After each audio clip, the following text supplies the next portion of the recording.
Hey fellow builders, in this short tutorial I'll talk about SSV scanner and how to use it. So let's get into it. First, I will be talking about where do you need it, how to use it, and basically why do we need it and how it works. About this I already talked about a different tutorial and I'll link to it. So yeah, this is a new tutorial for the V4 of the cluster scanner, or as it is now called SSV scanner, just to make sure there are differences. So this is the URL where you can find it now. I'll link everything under the video. Depending on where or when you watch it, you will either find it here or you'll find it directly on docs.ssv.network. Currently at this URL there is still the V3. And there is still the tutorial or the documentation for the V3 version. So yeah, let's start.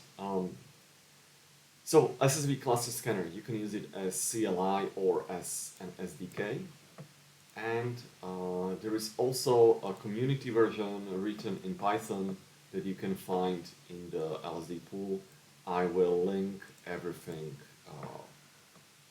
under the video. Let me just make sure I have all these links.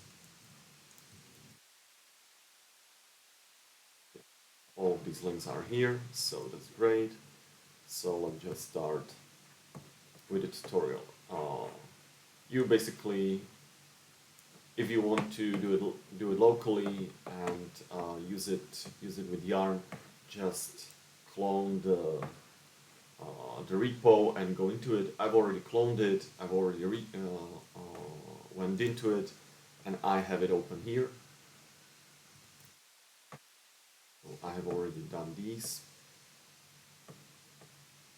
There are two commands basically. One command is to get the cluster data, and the second command is to get the nonce. Cluster data you need when you register a validator, and nonce you need for the SSV keys. That's another tool that we already went through and I'll be doing another tutorial for that. So let's go one by one. Let's go first through the cluster arguments. So we'll need node URL. This is your local node if you are running it locally, or more. What is more common is you use Infura probably. SSV contract address. We'll get that here. Owner address, who is the owner of the cluster, and who are the operators, the operator IDs. So it's quite straightforward, and this will be the expected output. So let's get into our projects. So as you see, I already ran yarn, and if you run yarn CLI cluster dash help, it will basically show you the help, which is really quite helpful. So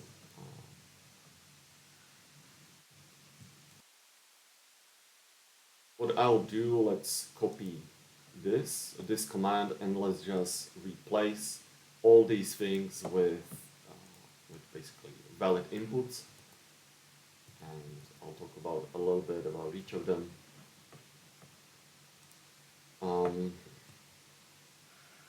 Yeah, why not? Let's put it here. So what do we need? I already went through what do we need.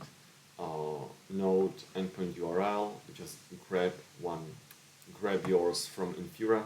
Don't forget this will be curly URL. SSV contract address. So we will get SSV contract address here. There are more contracts, so make sure it is V4 or JTO V2 and SSV network contract. So this is it. What else do we need? We need the cluster owner address, and operator IDs. So let's get all of these.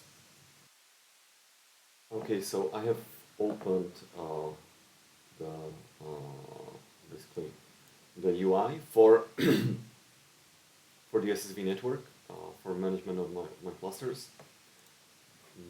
The good way to check everything is here, the J2V2 main thing.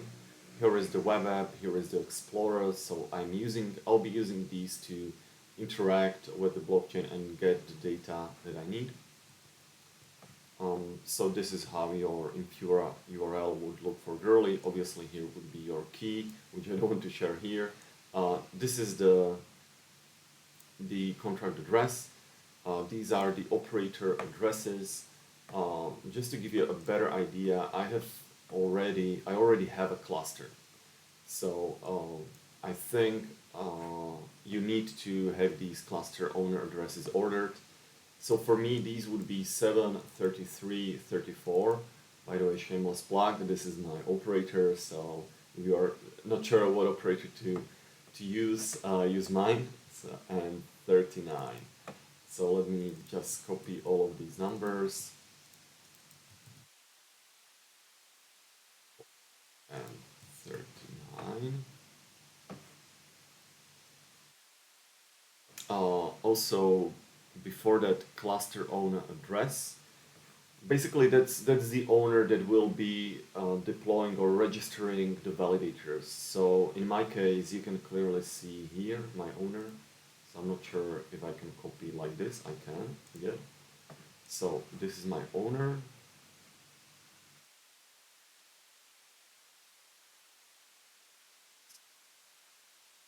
Place this with my owner address and operator IDs. I have already copied those. So one, let's see, yeah, they should be comma separated. So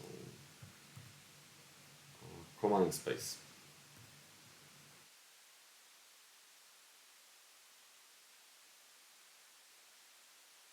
Okay, so and this should be everything you need to get the cluster data. Let me put in the correct ID and run the command here. So I'll do that now. Okay, so there is a problem with running this command under Windows. Obviously, I am not sure why, but basically you can see that I'm inputting the operator IDs as this, and it thinks it's a string. No idea why. Let's run this under Linux. Okay, so I have basically just opened WSL and ran this command under Ubuntu, and it's working fine. So yeah, just be careful if anything, use Linux. Oh, so yeah, this is how output should look. We can basically compare it with these. These are the values. On the data, here you have more information about it. Validator count is 1. I have one validator with this cluster. Network fee index 0. It is active and it has balance. So yeah, this is basically what you should see for a cluster that is already established. If you want to do a new cluster, basically if everything is the same and I just change one operator, it will be a completely different cluster. So just be mindful of that. And when it will be a completely new cluster, basically you can use the default settings. It will basically just give us the defaults.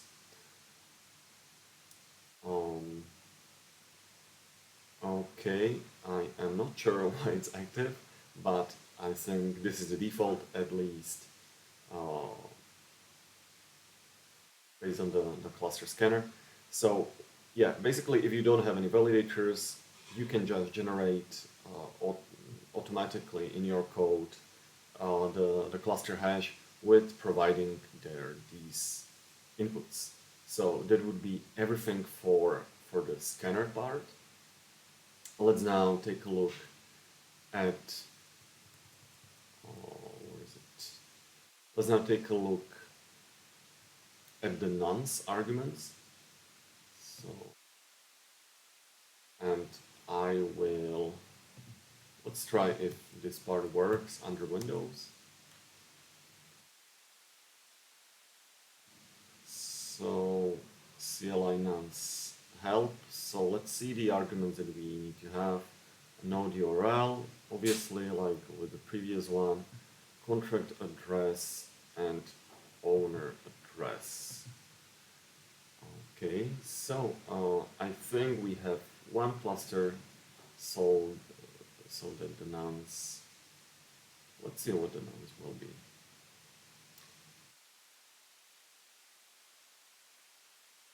So node URL, let me just put in the data. Basically, you can just grab this. I think that's the easiest thing. And the validate registration runs on the private owner. Let's validate registration.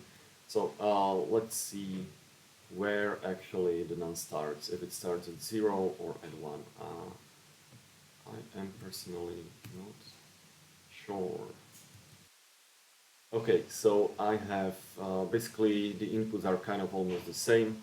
The girly infura, the contract address, and the operator, and the owner address, not the operator. So let me just copy this and see if this works under Windows. If not, it looks that it works. Okay, so next nonce is 1. That means the nonce starts at 0. Why? Because I already have one validator active.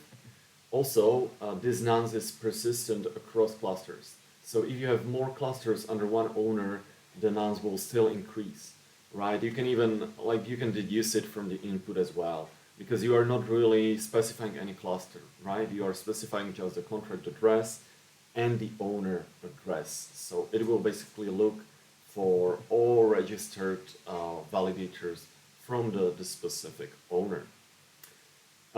Yeah, we need it for the replay protection. I'll not go into it right now. It's necessary to prevent basically certain kinds of attacks to have this nonce there. So yeah, I hope this short tutorial was helpful. Let me get back here. So I have talked about how it works and how do we use it. If you want to check out how to use the previous version, or where I talk more to why do we use it, why do we need it, I'm talking about that in the previous tutorial, which I will link here. Let me see. This is the SSV keys tutorial, but there is also cluster scanner tutorial, the previous version of SSV scanner. So yeah, that would be everything from me. Reach out to me either on Twitter or tag me on Discord, and see you in the next one.